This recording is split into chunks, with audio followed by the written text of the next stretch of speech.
Matt, great to see you. Look, you know this scandal is scarring and scaring the government because Wells, as Communications Minister, has gone into hiding just one day before her new ban on children using social media starts. Her biggest move as minister, and she's too scared to go out and talk about it. If she says useless, sack her, right? Look, Andrew, if she can't do a job, she shouldn't be in it. It's as simple as that. And as you say, this is probably the most important week as a communications minister in this term of government. It's a world-leading change to social media. I'm concerned it'll have a lot of issues with it, and we need a minister on the job here, able to explain things to Australian parents, deal with any gremlins that are in the system, and clearly Anika Wells can't do that. So at the very least, the Prime Minister here should suspend Anika Wells. She's racked up way too many demerit points in front of the judiciary here.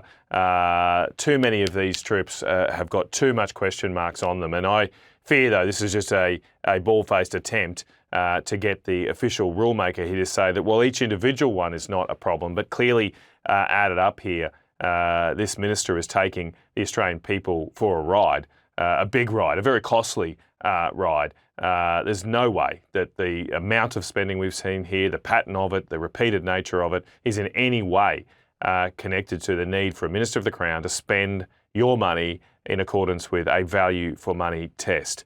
Because yes, there are literal rules, but you also must abide by the principle that you're getting value for the spending of other people's money. And the key principle here is that I don't think Anika Wells seems to be all that concerned about the fact that it's other people's money she is spending, given the drinks, the night out you mentioned earlier, the Comcar waiting for 7 hours. It's a pattern of behaviour that needs to be stopped, and a message should be sent by the Prime Minister. The Prime Minister here needs to apply standards, just like the former Liberal National Party set standards.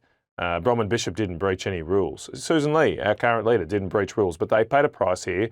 They paid a price then for making a mistake. Anika Wells has made a mistake here. She should pay a price.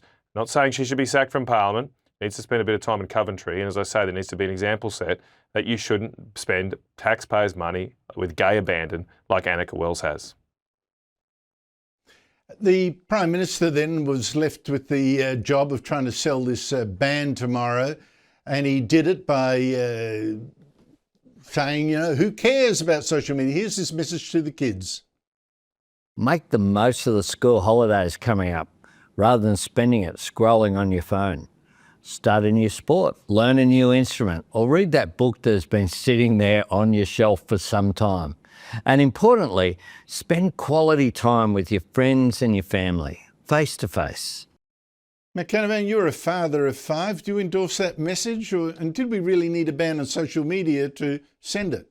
Oh, look, there's nothing wrong with the message. It'd be great. I'm in a constant battle with my children to get outside and play more, etc. But look, I don't think the Prime Minister saying it is going to make all that much difference. The Prime Minister, the government can't substitute for a parent, and it's up to each individual parent to do these things. Look, I think let's be serious here. While we all want our children to be outside and do these things, in the real world, it's pretty hard to keep kids off this type of technology. And at least in my household, or what I try and do with my wife, is just find a balance. There are some positive things about social media too. There's lots of good content on YouTube, and I'll keep Sky News out of this with present company accepted. But honestly, a lot of the crap that's on free-to-air TV is much worse than what I see my kids watch on YouTube. They watch history, they watch stuff about religion, about politics. It's very, very interesting, but it is just about monitoring that and finding that balance. And this particular change from the Australian government is a sledgehammer to crack a nut. I don't think it's going to keep too many kids off social media.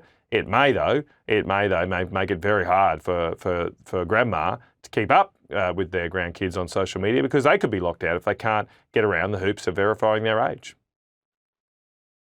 And just quickly, I'm out of time, but I've just got to ask you, Barnaby Joyce now has formally joined One Nation. You're obviously astonished and surprised at this news. But what threat is this for the Nationals? Look, I think the threat was there before Barnaby. The threat is there because people don't think they're getting a fair deal in modern Australia. The borders are open, the small businesses are closing, industries are closing, factories are going offshore, People can't afford a home.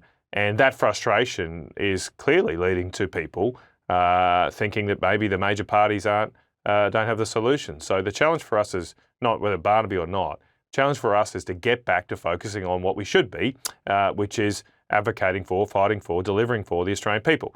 And this government we've got right now is focused on spending $100,000 to go to the United Nations to get applause, not on protecting our industries, protecting our jobs, and actually closing our borders, keeping some control of our borders, so that the Australian people get a fair deal first. Well, I'll be speaking about that issue later in the show. Matt Canavan, thank you very much for your time.